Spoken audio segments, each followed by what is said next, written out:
Hello guys, today we are going over how to use Cryptoworth's manual import template. So if you're on a fresh portfolio, you will just click connect. That sends you straight to the connections tab. If you have an existing portfolio, you just head straight to the connections tab. Let's move forward here. So under search connectors, you want to search for manual import. If you search for a portion of the wording, you'll find the option here. This is going to serve as your virtual connection, where you will then use the template and manually enter every transaction for that template in that order to upload and import into this virtual connection. So let's go ahead and set up the framing for this virtual connection. Test import. Of course, you want to use CSVs for transactions here and connect. And there you are. The virtual connection is here. So under connections, you'll see it here. The next thing to do is to go to transactions, click on import here, select the source, and you'll see that virtual connection for your manual imports. This is where you're going to find the manual import template CSV file.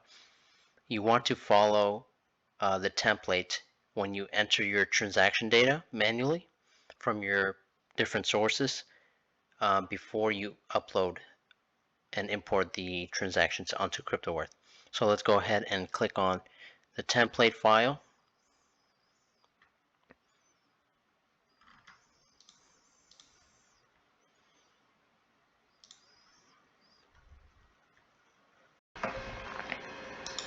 Alright, so to explain the format, the date column here does not have a specific universal format. You can put different date formats here. Of course, if you have transaction date timestamp data that is to the minute or millisecond, that's always better from a bookkeeping perspective. But you can have different formats here and the system will be able to read all of them. Crypto ID is very important because this is how Cryptoworth identifies the crypto asset. So this is a Cryptoworth oriented feature here. So if we want to identify a specific asset, Cryptoworth designates a specific number to every crypto asset. So let's go back to Cryptoworth. If you need to find a crypto ID for a particular crypto asset, you go back to the transactions tab and you go to the global search button and you search for the crypto asset in question. Let's say it's Litecoin. We can see that Litecoin has a crypto ID of 4 on Cryptoworth. This is only how Cryptoworth identifies the asset. So you see every crypto asset here has their own crypto ID. So now that we know it's 4, we would just go back to the CSV and you would just put 4 if you're doing Litecoin as the crypto asset on this line item here. So that explains the crypto ID section. Type is a must-have input here. You must input the type of the transaction, if it's a buy, sell, send, receive, trade as well. If you're buying or selling on the template here, it's crypto to fiat or fiat to crypto.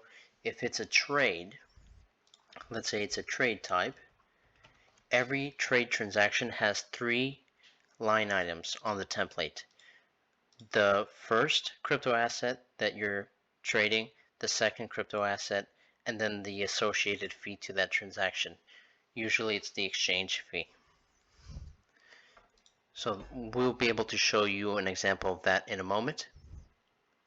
The tag is if it's a withdrawal, a fee, or deposit,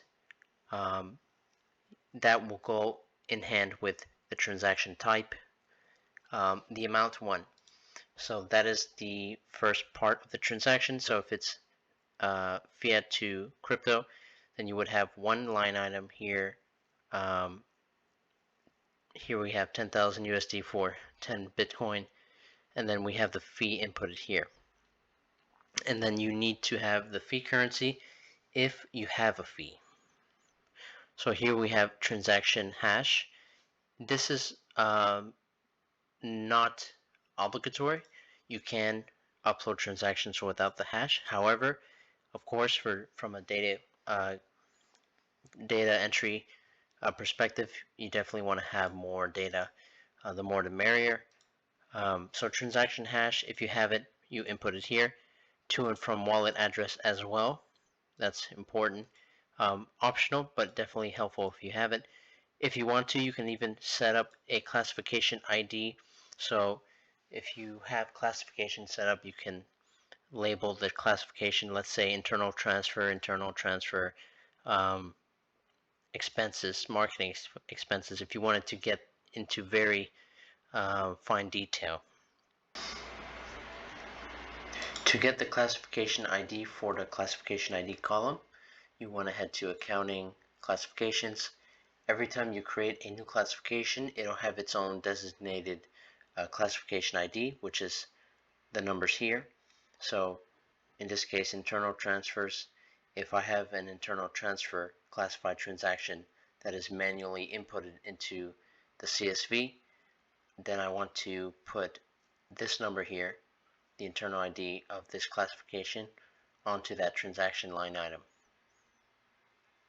So that is the template here. We'll go to an example CSV template.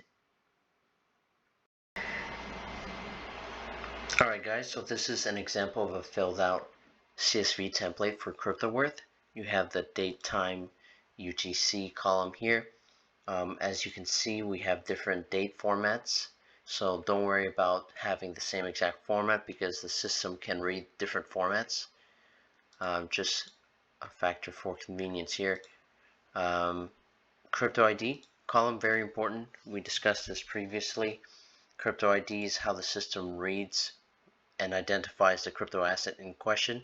So if you search in the global search button on Cryptoworth, you'll be able to find the identifier number to that crypto asset, and then you want to input that number here based on the asset in question. Then you have your transaction type, so these are send or receives here.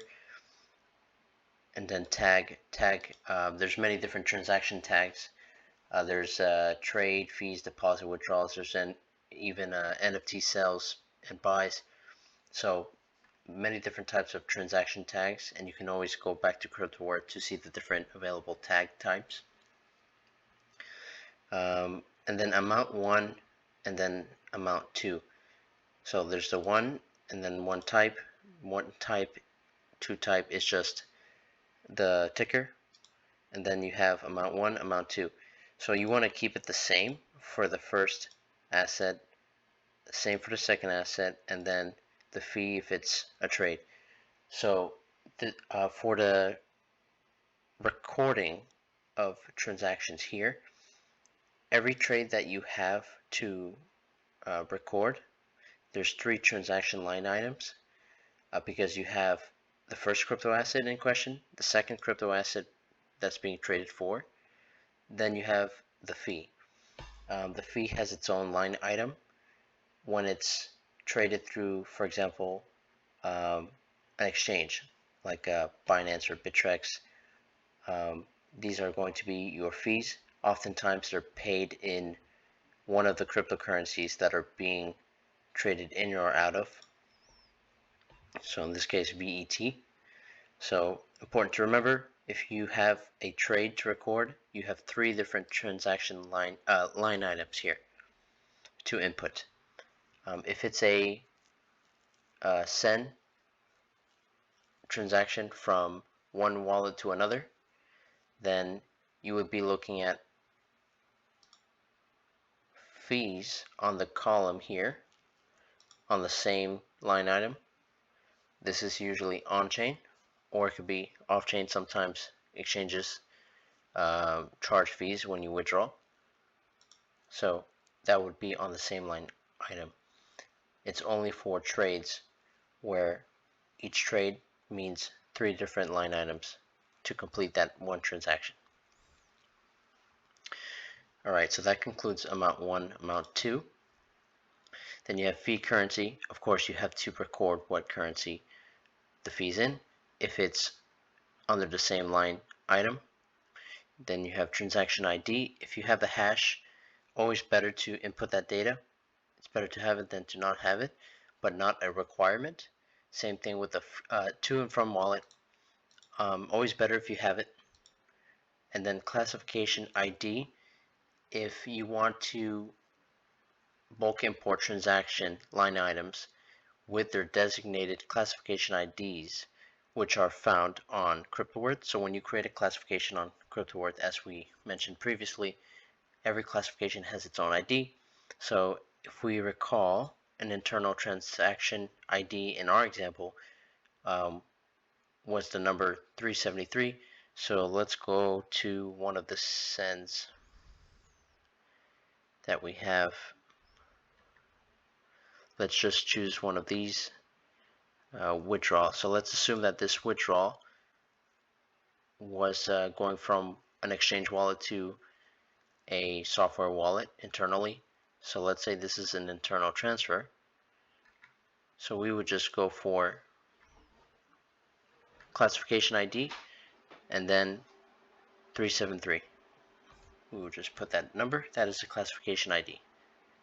And that is how you set up the template. Perfect. So this is the example that we're going to use to import directly onto Cryptoworth. Alright, so back to Cryptoworth. We can go straight to the import section, choose the virtual connection that we made, and look for the CSV file and click on import. You'll get the notification bar on the top right corner when it's processing, and you can check connections as well. We see here the status is successful, so it looks like it's importing successfully. Transaction import in your exchange has started and it is completed. So now if we refresh, there we are. We have our 29 transactions here. Now we did input manually the classification ID of one internal transfer. So let's look for that transaction to see if it's automatically classified. There it is. That send transaction that we labeled on the CSV with the classification ID for internal transfer is automatically labeled. And that is it for importing your manual CSV.